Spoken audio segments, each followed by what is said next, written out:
नमस्कार। कोरोना को लेकर हालात बेहद भयावह हैं और आज लगभग 2 लाख नए केस आए हैं। आप देख रहे हैं कि महाराष्ट्र हो, दिल्ली हो, उत्तर प्रदेश हो, छत्तीसगढ़ हो, मध्य प्रदेश हो, तमाम राज्यों में कोरोना संक्रमण के कारण हालात बिगड़ते जा रहे हैं।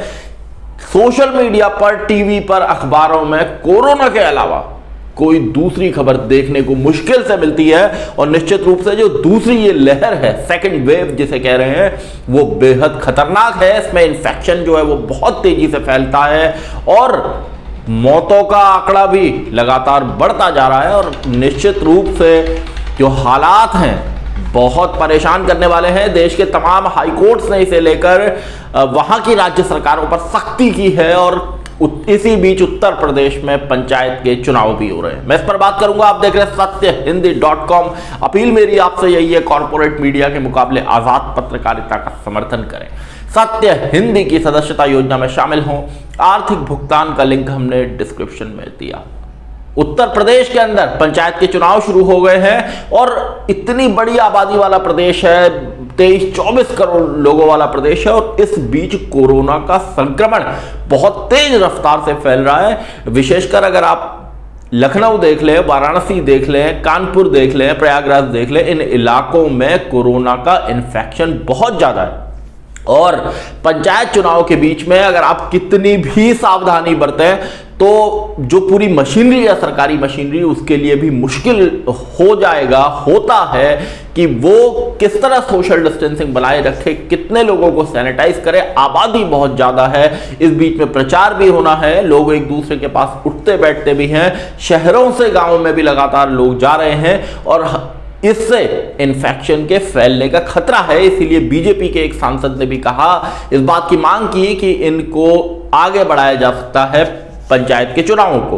तो उत्तर प्रदेश में हाईकोर्ट ने भी, इलाहाबाद हाईकोर्ट ने लगातार इस बात को कहा है कि अगर कुछ जिलों में जो ज्यादा इन्फेक्शन वाले जिले हैं वहां पर अगर आपको लॉकडाउन लगाने की जरूरत हो तो इसको आप देखें, इस पर विचार करें, क्योंकि आप देख रहे हैं कि महाराष्ट्र के अंदर कितने सख्त नियम लगा दिए हैं। सिर्फ नाम का लॉकडाउन नहीं है, वरना नियम बेहद सख्त हैं। आप अगर बाहर जाएंगे तो पुलिस आपसे पूछेगी कि आप बाहर क्यों निकले।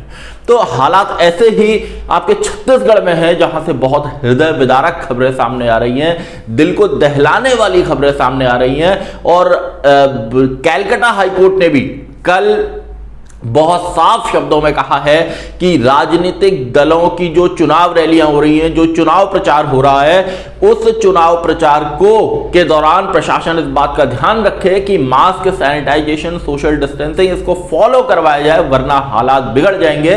क्योंकि पूरे बंगाल के अंदर, स्पेशली कोलकाता में जो वहां की राजधानी है, वहां पर इन्फेक्शन कई गुना तेजी से फैला है। उत्तर प्रदेश ले लीजिए, उत्तराखंड ले लीजिए, दिल्ली ले लीजिए, यहां भी रिकॉर्ड मामले सामने आ रहे हैं। तो ऐसी स्थितियों में स्थिति बहुत चिंताजनक है और अभी 16 अप्रैल को चुनाव आयोग ने सारे राजनीतिक दलों की कोलकाता में बैठक बुलाई है और एक विचार, एक सुझाव यह भी हो सकता है कि जो बाकी चरणों का चुनाव है उसको 1 या 2 चरणों में निपटा लिया जाए, क्योंकि स्थिति वास्तव में बेहद चिंताजनक है, नाजुक है। चुनावी रैलियों में लोग आ रहे हैं, मास्क, सैनिटाइजेशन, सोशल डिस्टेंसिंग का नदारत होती है लगभग, और ऐसे में आप एक बार इन्फेक्शन फैला तो उसको हालात को काबू करना बड़ा मुश्किल हो जाएगा। उत्तर प्रदेश में पंचायत चुनाव में भी इस बात का ध्यान हर आदमी को रखने की जरूरत है, क्योंकि सरकारी मशीनरी का आदमी हर वक्त हर जगह खड़ा नहीं रह सकता। तमाम तरह के धार्मिक आयोजन, तमाम तरह के वो आयोजन जहां सोशल गैदरिंग होती हो, लोग जुटते हों, उन पर प्रतिबंध तो सरकार लगा रही है, लेकिन खुद से लोगों को जागरूक होना होगा। हर जगह सरकार नहीं पहुंच सकती, हमें सोचना होगा कि भाई जहां भीड़ इकट्ठी हो, जहां लोग जुट रहे हो, वहां से दूरी बनानी है और लोगों को भी इस बात को समझाना है कि भीड़ में न जाएं, दूरी बनाकर रखें। तो निश्चित रूप से स्थिति बेहद चिंताजनक है, क्योंकि करीब 2 लाख केस आए हैं, जबकि महीने 1.5 महीने पहले आप देखेंगे तो हालात ऐसे नहीं थे। बहुत तेजी से केस बढ़े और हम अचानक 70, 80, 90 हजार, 1 लाख, 1.5 लाख और आज लगभग 2 लाख केसों के पास पहुंच गए। तो मौतों का आंकड़ा भी इसमें बड़ा है। महाराष्ट्र ने बहुत सख्तियां लगाई हैं, राजस्थान ने सख्तियां लगाई हैं, उधर आप कर्नाटक में देखें वहां भी संक्रमण बहुत तेजी से फैल रहा है। केरला में भी इन्फेक्शन के बहुत नए मामले आ रहे हैं। तो जैसे तैसे एक हम जो उभरे थे इस पहली लहर के बाद, थोड़ा सा खड़ा हुआ था देश, उसके बाद ये फिर से दूसरी लहर ने हमें चपेट में लिया है। और इस सबके बीच में परेशान करने वाली चिंताजनक तस्वीरें वही हैं जिसमें जो माइग्रेंट वर्कर है, हमारे जो प्रवासी मजदूर हैं, पिछले साल बहुत परेशानियों से अपने घर पहुंचे थे, लेकिन गांवों में काम न होने के कारण वापस शहरों में आए।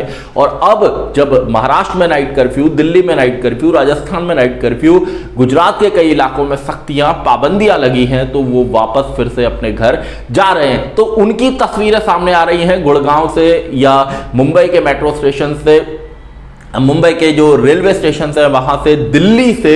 तो ये भी एक परेशान करने वाली हालत है, क्योंकि माइग्रेंट जो वर्कर हैं, जो प्रवासी मजदूर हैं, उनका साफ कहना है कि वो पिछले साल जैसा दर्द नहीं झेलना चाहते।